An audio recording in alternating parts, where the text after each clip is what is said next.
அவங்க வாய் மூடிட்டு உட்கார்ந்தாங்களா? மக்கள் 2 பக்கம் கேட்டாங்க. சரி, காங்கிரஸ் கட்சி 2 லட்சம் 3 லட்சம் கொடுக்குறேன்னு சொல்றாங்க.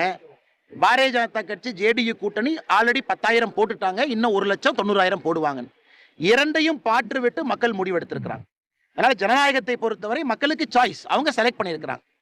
கிட்டத்தட்ட கடந்த 20 ஆண்டுகள்ல 25 ஆண்டுகள்ல 20 ஆண்டு முதலமைச்சராக இருந்த நிதிஷ்குமார் அவர்களை நம்பி மறுபடியும் ஆட்சி பொறுப்பை ஒப்படைச்சிருக்கிறாங்க. வரலாறு காணாத தோல்வி காங்கிரஸ். 5 சீட்டு ஜெயிச்சிருக்கிறாங்க. காங்கிரஸ் இது போல ஒரு தோல்வியை சந்தித்ததில்லை. அதனால தமிழகத்தில் இருக்கக்கூடிய காங்கிரஸ் கட்சிக்கும் அந்த தோல்வி 2026 கிடைக்க இருக்குது.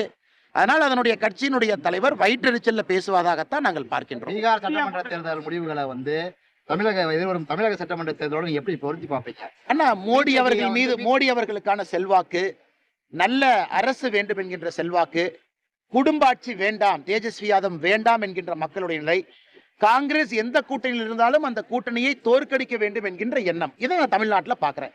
குடும்பாட்சி வேண்டாம், திமுக வேண்டாம். காங்கிரஸ் இருக்கக்கூடிய கூட்டணி தோற்கடிக்கப்பட வேண்டும் என்றால் அவர்களுடைய காங்கிரஸ் டிஎம்கே கூட்டணி தோற்கடிக்கப்பட வேண்டும். மோடிஜி மீது, நல்லாட்சியின் மீது நம்பிக்கை, அது இன்னைக்கு நம்ம அனைத்து இந்திய அண்ணா திராவிட முன்னேற்ற கழகத்தின் கூட இருக்கிறோம். இதையெல்லாம் பார்க்கும் பொழுது ஒரு வரலாறு காணாத வெற்றி தமிழகத்தில் 2026 தேசிய ஜனநாயக கூட்டணி கிடைக்கிறது. 2026 கூட்டணி முதல் சதவீதம் அமைப்பாங்க அப்படின்னு சொல்லிட்டு பிரேமலதா விஜயகாந்த் சொல்லியிருக்காங்க. அக்கா சொல்லியிருக்கிறாங்க. என் கட்சியின் சார்பாக தலைவர் இருக்கிறாங்க, நயினார் அண்ணன் இருக்கிறாங்க, தலைவர்கள் இருக்கிறாங்க. இது சம்பந்தமா அவங்க பேசுவாங்க.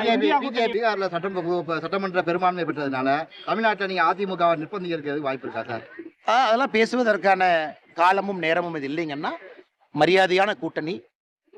நிதிஷ்குமார் அவர்கள் எங்களை விட நல்லா புரிஞ்சுக்கங்க, 2020 கம்மியான எம்எல்ஏக்கள் பெற்றிருந்தார்கள்.